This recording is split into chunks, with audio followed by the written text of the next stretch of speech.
क्यों मारती हो पानी में कंकड़ उसे भी कोई पीता होगा। क्यों मारती हो पानी में कंकड़ उसे भी कोई पीता होगा।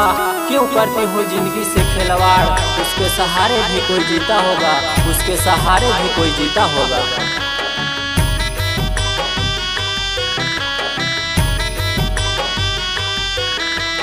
सरगम रिकॉर्डिंग स्टूडियो सहार।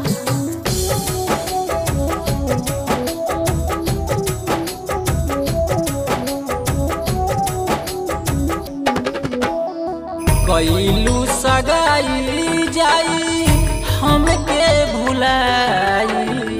कैलू सगाई जाई हमके भुलाई। सोचले न रही तना करबू बेवफाई।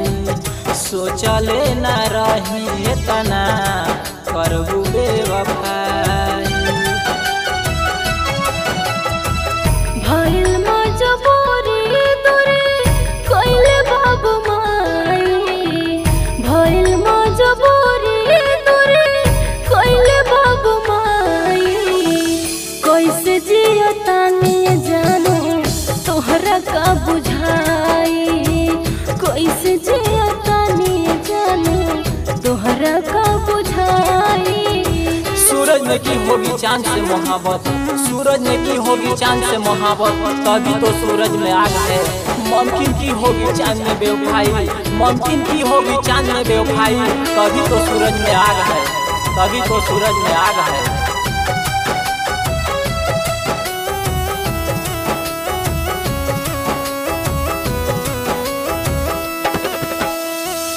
तोरे दिलु आदा दादा हमारा तू साथ में। अंगूठी पहना दिलु दोसरा के हाथ में। मिली ना करार यार हम का करी। लागता कि जहर खाके मरही के परी।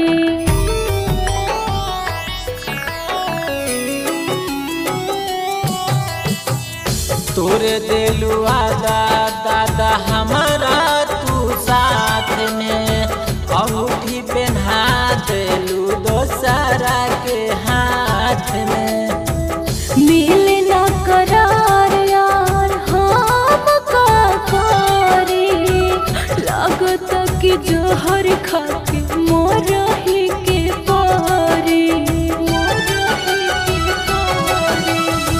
वादा तो हर दिल से हमरा कबहू न जाई।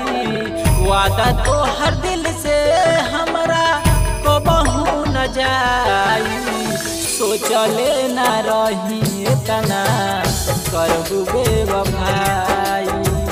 सोचले न रही तना करबू बेवफाई। मेहंदी रंग लाती है सुख जाने के बाद में। मेहंदी रंग लाती है सुख जाने के बाद में।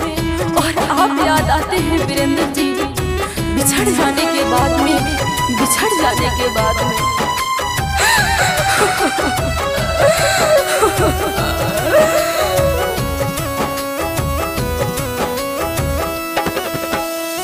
खैले रहू क्रिया दुरिया कबहू न जाई। हरेंद्र वीरेंद्र के कबो न भुलाई। साथ भल छूटी वादा कबहू न टूटी।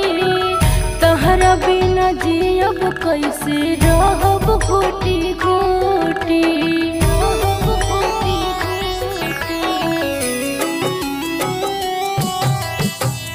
खैले रहू क्रिया दुरिया कबहू न जाई। हरेंद्र वीरेंद्र के कबो न भुलाई। साथ भल छोटी वादा कबहू न टूटी। तहरा बिना जियब कैसे रहब घोटी घोटी। हो गइलू जान अब तो हमसे पराई। हो गइलू जान अब तो हमसे से पराई सोचले न रही इतना करबू बेवफाई सोचले न रही इतना